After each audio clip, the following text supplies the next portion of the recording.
중국이 감추고 있는 피라미드의 비밀 과연 우리의 역사일까? 1945년 미군 조종사 제임스 가우스만 대위가 중국을 비행하던 중 거대한 피라미드형 구조물을 목격했다고 보고했다. 그는 비행 도중 피라미드를 상공에서 촬영했으며 하얀색의 거대한 피라미드가 산맥과 들판 사이에 서 있었다고 보고했는데, 당시 이 사건은 공식적인 학술 보고로 이어지지 않았고 제2차 세계대전 후 국제사회에서 잊혀지게 되었다. 이후 미 공군이 같은 지역을 비행하다 피라미드를 다시 목격하고 이를 공식적으로 뉴욕타임스에 그의 목격담과 촬영된 사진이 실리면서 전 세계에 알려지게 되었다. 그는 중국 황하 문명과 이집트 문명을 연결할 수 있는 중요한 유적일 수도 있다고 주장하기도 했다. 중국 산시성에 위치한 거대한 고분 유적군으로, 특히 그 중에서도 백색 피라미드라 불리는 거대한 구조물이 오랫동안 논란의 대상이 되어 왔다. 이 피라미드는 전 세계적으로도 잘 알려지지 않았지만 일부 연구자들은 이를 단순한 중국 황제릉이 아니라 한국과 연관된 고대사의 중요한 단서로 보고 있다. 이 피라미드는 고대 중국 황실의 왕릉으로 추정되는 거대한 피라미드형 무덤들이 밀집된 지역을 뜻하는데, 현재까지 약 100여 개의 피라미드형 고분이 서안과 그 주변 지역에서 발견되었다. 대표적인 것으로 진시황릉과 함께 거론되는 백색 피라미드는 높이가 약 300m에 이르는 거대한 구조물로, 이는 이집트 기자의 대피라미드 146m보다도 훨씬 크다. 하지만 중국 정부는 이에 대한 연구를 제한하고 있어 명확한 고고학적 조사가 이루어지지 않은 상태다. 일부 연구자들은 피라미드가 단순히 중국 왕조의 유산이 아니라 한민족의 뿌리와 연결될 가능성이 있다고 주장하고 있다.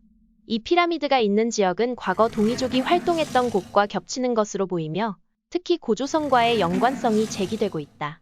중국 사서에서도 고조선은 요서 지역까지 영향을 미쳤다고 기록하고 있으며, 이 지역이 단군 조선과 깊은 관계가 있을 수 있다는 주장도 있다.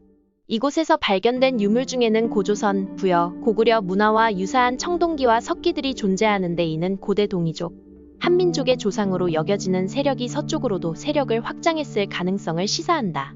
일부 연구에서는 오늘의 주인공 서안 피라미드가 중국 황제들의 무덤이 아니라 오히려 동이족 왕들의 무덤일 가능성도 제기하고 있다. 단군 신화에서 백두산을 중심으로 세력을 확장한 후 여러 지역의 문명을 전파했다는 이야기가 있는데, 만약 한민족의 조상이 서쪽으로도 이동했다면 서안 피라미드는 한민족과 동이족이 남긴 흔적일 가능성이 있다. 실제로 중국은 고대 황하 문명보다 더 오래된 신석기 시대 유적들이 동북 지역에서 발견되었음에도 불구하고 이를 자국 역사로만 편입하려는 경향을 보이고 있다. 서안 피라미드는 단순한 무덤이 아니라 동아시아 고대 문명의 기원과 한민족의 역사적 범위를 넓혀볼 수 있는 중요한 유적이다. 하지만 중국 정부는 이 지역에 대한 외국 학자들의 연구를 제한하고 있으며, 서안 피라미드에 대한 공식적인 연구도 진행하지 않고 있다. 일부 연구자들은 서안 피라미드가 단순한 중국 황실 무덤이 아니라 동이족과 관련된 고대 문명의 흔적일 가능성이 있기 때문에 중국이 이를 감추려 한다고 주장하고 있다. 서안 피라미드는 아직까지도 많은 부분이 베일에 쌓여 있으며 고조선 및 동이족과의 연관성을 직접적으로 증명할 확실한 증거는 부족하다. 그러나 역사적으로 한민족이 요서 지역과 그 너머까지 영향을 미쳤다는 점을 고려할 때 서안 피라미드가 우리의 고대 역사와 관계가 있을 가능성도 무시할 수 없다.